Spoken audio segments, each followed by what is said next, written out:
comprendre la politique d'aujourd'hui, les politiques d'aujourd'hui qui sont les mêmes que celles d'hier, voilà, et comment ces populations, les populations, monsieur et madame tout le monde, essayent de tirer son épingle du jeu. Alors on a monsieur, madame tout le monde qui disent rien, c'est le silence des pantoufles, et ça, bon, c'est partout dans la nation, c'est je vis dans la nation, je fais mon boulot, je suis rémunéré pour, et en fin de compte, c'est pas mes problèmes. Bah oui, c'est comme ça, et on te dit, bon, le monde, c'est un monde d'enfoirés, mais j'y contribue très bien, et surtout, j'en prends ma part. Ouais. C'est un monde d'hypocrites, il faut pas se cacher, faut pas se mettre un voile devant les yeux en pensant que monsieur et madame tout le monde pensent réellement que ce sont des gens bien. Ouais. Non, les gens savent que ce sont, bah, de la vermine quelque part. Voilà, mais de la vermine comme il en existe un peu partout et donc dans la norme. Ouais.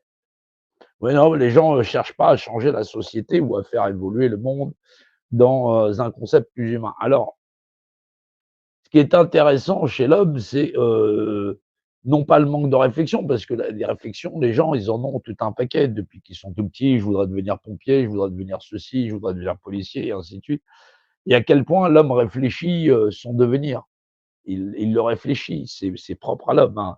Se projeter, qu'on se prenne pour un super-héros ou j'en sais rien, tout ce qu'on peut avoir de fadaises ou de personnages de dessins animés qui nous servent de modèle sociétal et qui remplacent le principe parental dans le système d'éducation. Bah oui, c'est pour ça, laissez pas trop vos enfants devant la télé. Ouais, bah, ça fout quand même une sacrée pagaille.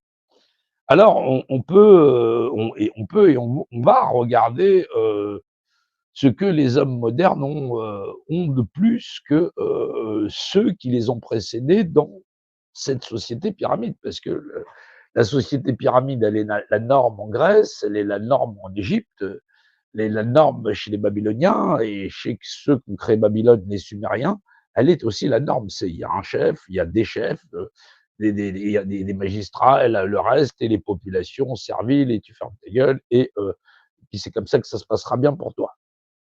Alors, à cette époque-là, bien sûr, les gens, le droit de vote, le droit de retrait ou de précaution, il n'existait pas. Si tu es pas content, tu te casses très, très loin, et tu as intérêt de pas te faire attraper, parce que si tu es pas avec moi, tu es contre moi. Bah, le «si tu es pas avec moi, tu es contre moi», tu le retrouves aussi dans les sociétés modernes. Simplement, les sociétés modernes, elles ont des codicilles.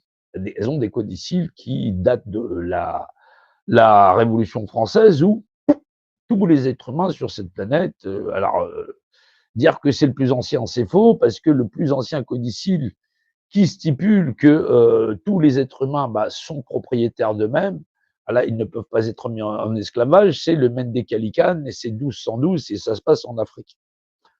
Ensuite, on a le Magna Carta, Jean Santerre, qui va donner aux petits gueux, aux serfs, le droit de propriété. Donc, ils sont plus sous servage, mais ils paieront la dîme, ils seront mis à l'amende. C'est un entre-deux.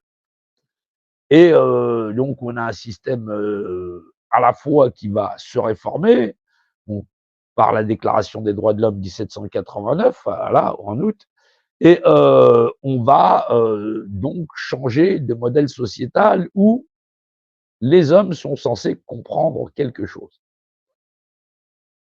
C'est que désormais, les hommes, tous ensemble, peuvent faire régner, par un texte très simple, l'ordre et la loi. Ils peuvent décider ensemble de l'avenir de leur nation, et c'est ce qu'on appelle la volonté du peuple par le peuple, résumé dans un mot qu'on associera avec la liberté du peuple par le peuple, qu'on appellera démos kratos, voilà, démocratie, voilà, la mesure et le gouffre, le cratère.